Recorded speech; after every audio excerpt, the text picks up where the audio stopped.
Lung volume এবং ক্যাপাসিটিতে নতুন কোনো ইনফরমেশন পাও কিনা একটু দেখো তো। এইখানে দেখো এই শ্বাস ছাড়তেছে, শ্বাস ছাড়লে 500 মিলিলিটার এয়ার বের হয়, আবার শ্বাস নিচ্ছে, এর দূর পর্যন্ত আসলো, 500 মিলিলিটার এয়ার শরীরে ঢুকলো, এটা হচ্ছে টাইডাল ভলিউম, স্বাভাবিক শ্বাস প্রশ্বাস টাইডাল ভলিউম। এইখানে যে অক্সিজেনগুলো যায় সে অক্সিজেনগুলোর ইম্পর্টেন্স কি? আমাদের রেস্টিং অবস্থাতে আমাদের শরীরে যে অক্সিজেনের দরকার সেই অক্সিজেনের ডিমান্ড এই টাইডাল ভলিউমের 500 মিলিলিটারেই পূরণ করে। এখন আসো শ্বাস নেওয়ার পরে, এই যে শ্বাস নেওয়া, স্বাভাবিক শ্বাস নেওয়ার পরে আরও ফোর্সফুলি শ্বাস নিল, এই যে ফোর্সফুলি শ্বাস নিল এক্সট্রিম পয়েন্টে, এই যে ইনস্পায়ার্ড ইয়ার অ্যাবাভ টাইডাল ভলিউম, এই যে টাইডাল ভলিউম এইখানে শেষ হয়েছে, এইখানের পরেও একেবারে ফোর্সফুল ইনস্পাইরেশন নিল, এটা হচ্ছে ইনস্পাইরেটরি রিজার্ভ ভলিউম, এটা হচ্ছে 3000 মিলিলিটার। এখন আসো শ্বাস নিল, ছাড়লো, স্বাভাবিক ছাড়ার পরে জোর করে আরও শ্বাস শরীর থেকে বের করতে পারবে, সেটার নাম হচ্ছে একেবারে ম্যাক্সিমাম যতটুকু বের করতে পারবে এটা হচ্ছে এক্সপাইরেটরি রিজার্ভ ভলিউম। এই যে দেখো forceful expiration after normal expiration, এটা মনে করো নর্মাল এক্সপাইরেশন এখানে শেষ হয়েছে, তারপর ফোর্সফুলি এক্সপায়ার্ড করে ইয়ার শরীর থেকে বের করলো, এটা হচ্ছে এক্সপাইরেটরি রিজার্ভ ভলিউম, এটা হচ্ছে 1100 মিলিলিটার। তাইলে এই ইনস্পাইরেটরি রিজার্ভ ভলিউম আর এক্সপাইরেটরি রিজার্ভ ভলিউম এটা কেন কি দরকার? টাইডাল ভলিউম তো আমাদের রেস্টিং অবস্থাতে অক্সিজেনের ডিমান্ড পূরণ করে, রেস্টিং অবস্থা ছাড়া হাঁটতে, বসতে, চলতে, ফিরতে, কাজ করতে যত কিছু আমাদের শরীরের মধ্যে অক্সিজেনের যেই পরিমাণে দরকার এরা ইনস্পাইরেটরি রিজার্ভ ভলিউম এবং এক্সপাইরেটরি রিজার্ভ ভলিউম এটার অভাব পূরণ করে। এই যে ইনস্পাইরেটরি রিজার্ভ ভলিউম, এক্সপাইরেটরি আমাদের কাজকর্মে যে অক্সিজেন, কাজকর্মের জন্য আমাদের যে বাড়তি অক্সিজেন লাগে এরা এখান থেকে পূরণ হয়। এরপরে আসো শ্বাস ছাড়ার পরে একেবারে ম্যাক্সিমাম শ্বাস ছেড়ে দিল, আর ছাড়ার কোনো ওর এবিলিটি নেই, এরপরেও লাংয়ের ভিতরে অ্যালভিউলিতে কিছু ইয়ার থাকে যে ইয়ারটা আর বের হইতে পারবে না, সেটা চেষ্টা করেও বের করা যাবে না, এটার নাম হচ্ছে রেসিডুয়াল ভলিউম, এটা 1200 মিলিলিটার। এখানে দেখো ইয়ার রিমেইন আফটার ফোর্সফুল এক্সপাইরেশন করার পরে এখানে ইয়ার যেগুলো থাকবে সেগুলো হচ্ছে রেসিডুয়াল ভলিউম, এটা 1200 মিলিলিটার।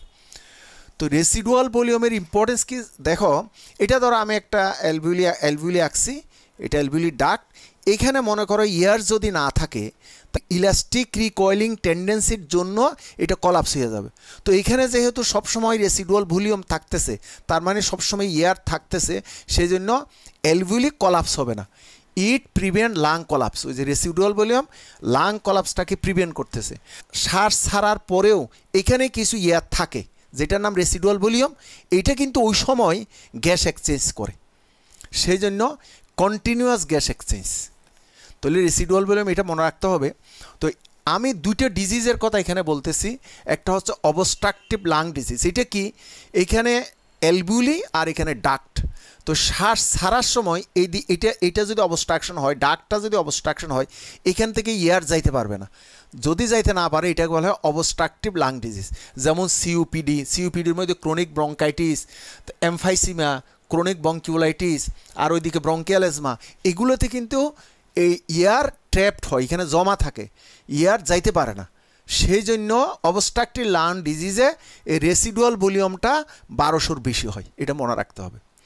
আরেকটা ডিজিজ আছে রেস্ট্রিকটিভ লাং ডিজিজ। রেস্ট্রিকটিভ মানে কি জানো, এখানে ডাক্টে অ্যালভিউলার ডাক্টে কোনো সমস্যা নেই, অ্যালভিউলিগুলো যে এক্সপান্ড হবে ইনস্পিরেশন নেওয়ার সময় যে এক্সপান্ড হবে, অ্যালভিউলে সে এক্সপান্ড হইতে পারবে না, কারণ চতুষ্পার্শ্বে রেস্ট্রিকশন আছে, interstitial lung fibrosis, kyphosis, lordosis, rheumatoid arthritis, এগুলার কারণে লাংটা এক্সপান্ড হইতে পারবে না, তার মানে অ্যালভিউলি এক্সপান্ড হইতে পারবে না, সেই জন্য রেস্ট্রিকটিভ লাং ডিজিজ। সেই জন্য এই রেস্ট্রিকটিভ লাং ডিজিজে অ্যালভিউলির ভিতরে ইয়ার কম থাকে, রেসিডুয়াল ভলিউম 1200 মিলিলিটারের কম থাকবে।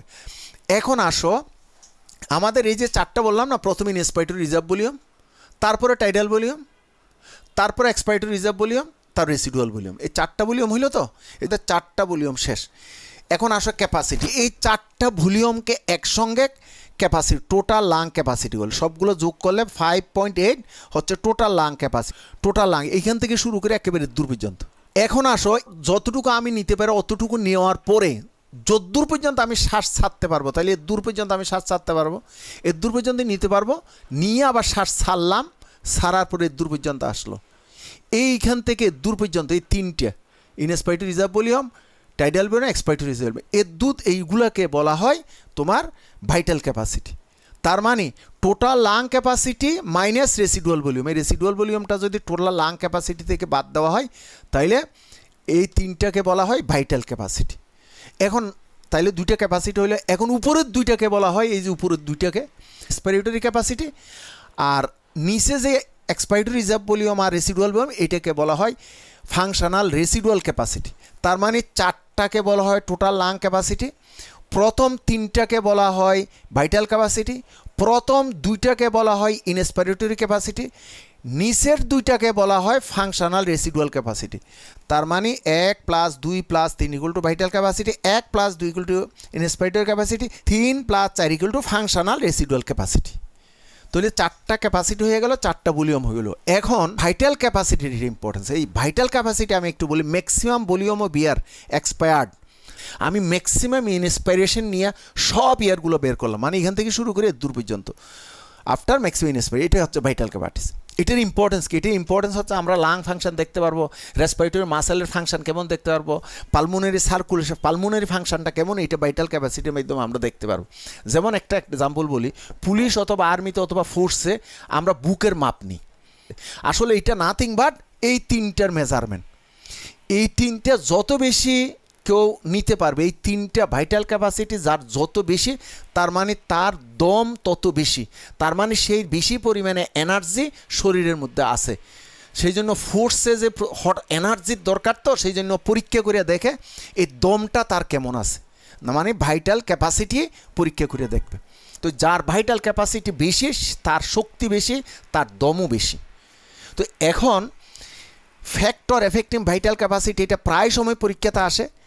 এখানে যে কোনো বইতে তুমি ফ্যাক্টর এফেক্টিংগুলো এখান থেকে পড়তে পারবা। তবে এখানে আমি দুইটা সিচুয়েশন দিছি। লাইং পজিশনে যখন শুয়ে থাকবে তখন ভাইটাল ক্যাপাসিটি একেবারে কমে যাবে, স্ট্যান্ডিং পজিশনে দাঁড়িয়ে থাকলে ভাইটাল ক্যাপাসিটি সবচেয়ে বেশি বাড়বে। এটা কেন বললাম, শুয়ে যখন থাকে তখন আমাদের শরীরে থেকে লাংয়ে 400 মিলিলিটার ব্লাড লাংয়ের মধ্যে ঢুকে, তাহলে 400 মিলিলিটার জায়গা দখল করলো, তাহলে ওইখানে ইয়ারের জায়গা তো পাচ্ছে না। আর এত বেশি পরিমাণে রক্ত শুয়ে থাকলে যে ঢুকলো লাঙে, তো এটা তো কনজাকশন হবে, তাহলে গ্যাসের এক্সচেঞ্জ ঠিক মতো হবে না, ব্লাড অক্সিজেনের পরিমাণ কমে যাবে, মেটাবলিক প্রসেসটা কমে যাবে। সেই জন্য কিছুক্ষণ শুয়ে থাকলে দেখবা শরীর দুর্বল লাগে। আর যারা হার্টের রুগী তাদের তো এমনও কনজেশন আছে, তারা যদি শুয়ে থাকে তাহলে তাদের অবস্থা আরও খারাপ হবে। সেই জন্য হার্টের রুগীগুলা সাধারণত শুইতে চায় না। আমরা যারা মোবাইল নিয়ে শুয়ে মোবাইল দেখি, কিছুক্ষণ দেখার পরে দেখবা আমরা উঠার পরে আর আমাদের শরীরের মধ্যে শক্তি নেই। আর অনেক সময় দেখবা লাং যদি এক্সপান্ড করতে না পারে, রাত্রি ঘুমানোর সময় ধর উপর হয়ে শুইলো, চিত হয়ে শুইলো, তাইলে লাং ওইভাবে এক্সপান্ড করতে পারে না। এজ এ রেজাল্ট সকালে ঘুম থেকে উঠে দেখবে টায়ার্ড হয়ে গেছে, সারা রাত ঘুমানোর পরও তার টায়ার্ডনেস কমে নেই। তো সেই জন্য কাত হয়ে ঘুমাইলে সবচেয়ে লাং এক্সপান্ড বেশি করে। এটা হচ্ছে একটা মানুষের রেসপিরেটরি সিস্টেমের নোজ, আর এটা ডাক্ট, এটা এলবুলি। তো ধরো এই মানুষটার এইখান শ্বাস নিলে এখান থেকে দূর পর্যন্ত ইয়ার যায়, নোজ থেকে টার্মিনাল ব্রঙ্কিউল পর্যন্ত ধরো দূর পর্যন্ত যে ইয়ারগুলো থাকবে সেগুলো গ্যাস এক্সচেঞ্জ হবে না। জাস্ট এই রেসপিরেটরি ব্রঙ্কিউলের পর থেকে এলবিউলিতে দূর পর্যন্ত যে ইয়ারগুলো থাকবে সেগুলো গ্যাস এক্সচেঞ্জ হবে, বুঝতে পারছি কিনা? আর এই ইয়ারগুলো গ্যাস এক্সচেঞ্জ হবে না। এখন এই জন্য এটাকে বলা হয় ডেথ স্পেস। নোজ থেকে টার্মিনাল ব্রঙ্কিউল পর্যন্ত এটাকে ডেথ স্পেস বলে, এবং এটা 150 মিলিলিটার ফিক্সড, এটা কিন্তু সবসময় সবার জন্য ফিক্সড। সুতরাং এখানে যদি ধরো 30 বার রেসপিরেশন নেয়, তাহলে 30 বার এই 150 মিলিলিটার গ্যাসিয়াস এক্সচেঞ্জ হবে না প্রতিবার।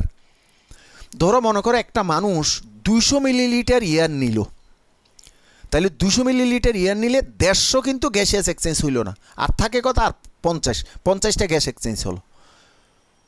একটা মানুষ 600 মিলিলিটার ইয়ার নিল, তাহলে 600 মিলিলিটার ইয়ার নিলে 150 তার কি হয়ে গেল, গ্যাসিয়াস এক্সচেঞ্জ হইল না, বাকি আর 450 গ্যাসিয়াস এক্সচেঞ্জ হবে। তার মানে যত বেশি ডেপথনেস তত বেশি গ্যাসিয়াস এক্সচেঞ্জ হবে। এখন ডেপথনেস কম থাকুক আর বেশি থাকুক, ওই 150 মিলিলিটার ইয়ার তাকে ট্যাক্স হিসেবে দিয়ে দিতে হবে। সেই জন্য ধরো এখানে আমি দুইটা মানুষের বর্ণনা করছি। একটা মানুষ বেশি পরিমাণে অস্থির, অ্যাংজাইটি, স্ট্রেস, টেনশন, সারাক্ষণ চঞ্চল থাকে, ডেফিনেটলি তার রেসপিরেটরি রেট বেশি। তাহলে রেসপিরেটরি রেট বেশি হলে বেশি বেশি রেসপিরেশনের জন্য ইয়ার বেশি ঢুকতে পারবে না, সেই জন্য রেসপিরেটরি ডেপথ কম। তাহলে ধরো ওর respiratory rate 30, as a result respiratory depth কমে গিয়ে 200 হয়েছে। যেহেতু রেট বেশি সেই জন্য ডেপথ কমে গিয়ে 200 হয়েছে। তো 200-র মধ্যে তো 150 ট্যাক্স দিয়ে দিতে হচ্ছে। তাহলে 200-র মধ্যে যদি 150 ট্যাক্স দিয়ে দেয়, প্রতিবার গ্যাসিয়াস এক্সচেঞ্জ হচ্ছে 50। তাহলে কয়বার এরকম হয়েছে, 1 মিনিটে 30 বার। তাহলে 30 1.5 লিটার এই চঞ্চল মানুষটা, এই অস্থির মানুষটা, যার সিম্প্যাথিক অ্যাক্টিভিটি বেশি পরিমাণে অ্যাক্টিভেটেড, এই মানুষটা 1 মিনিটে 1.5 লিটার ইয়ার গ্যাসিয়াস এক্সচেঞ্জ হইতে পারছে। এই মানুষটা দেখো, ধরো এই মানুষটা ধীর স্থির ঠান্ডা মাথার মানুষ, তাইলে সিম্প্যাথেটিক অ্যাক্টিভিটি কম থাকবে, সেই জন্য রেসপিরেটরি রেট কম থাকবে। তো রেসপিরেটরি রেট যদি কম থাকে তাহলে ডেপথনেস বেশি হবে, তার মানে আস্তে আস্তে রেসপিরেশন নিলে প্রচুর পরিমাণে ইয়ার নিতে পারবে। তাহলে ইয়ার মনে করো ও 600 মিলিলিটার নিল, 600 মিলিলিটার ইয়ার যদি নেয় তাইলে ওর 150 তো প্রতিবার 150 তো তাকে ট্যাক্স দিয়ে দিতে হবে। তাইলে প্রতিবার সে 450 মিলিলিটার ইয়ার গ্যাস এক্সচেঞ্জ হইতে পারতেছে।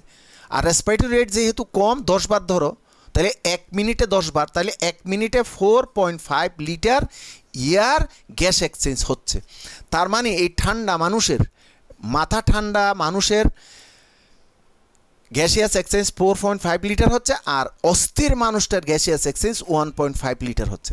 তার মানে এই মানুষ থেকে এই মানুষে 1 মিনিটে 3 লিটার ইয়ার বেশি ইউজ করতে পারতেছে। তার মানে প্রচুর পরিমাণে এটিপি, সুপার অক্সাইড কম তৈরি হবে, সেই জন্য তার ফ্রি রেডিক্যাল কম তৈরি হবে, ক্যান্সার হওয়ার সম্ভাবনা কমে যাবে, এবং তার চেহারার মধ্যে বয়সের ছাপ দেখা যাবে না। বয়স অনুপাতে চেহারাটা নাদুস নুদুস হবে, চেহারাটা কম বয়স মনে হবে। কিন্তু এই মানুষটা বয়সের অনুপাতে চেহারাটার বয়স বেশি মনে হবে, অস্থির থাকবে, সুপার অক্সাইড বেশি তৈরি করবে, তার ক্যান্সার হওয়ার সম্ভাবনা আছে, তারপরে এইজিং প্রসেস তাড়াতাড়ি হওয়ার সম্ভাবনা আছে। তার মানে সবচেয়ে সিম্প্যাথেটিক অ্যাক্টিভিটি বেশি বাড়ে, রেসপিরেটরি রেট বাড়ার জন্য, ডেপথ কমার জন্য সবচেয়ে বেশি রেসপন্সিবল হচ্ছে বেশি রাত জাগা, এবং বেশি রাত জেগে যদি অসুন্দর চিন্তা করে তাহলে সিম্প্যাথেটিক অ্যাক্টিভিটি প্রচুর বেড়ে যাবে। সেই জন্য আমাদের মাথা প্রচুর পরিমাণে ঠান্ডা রাখতে হবে, ধীর স্থির থাকতে হবে। এটার জন্য বিভিন্ন ওয়েতে মেডিটেশন করা হয়। তুমি যে কোনো একটা প্রক্রিয়াকে অবলম্বন করে তুমি ধীর স্থির হইতে পারো।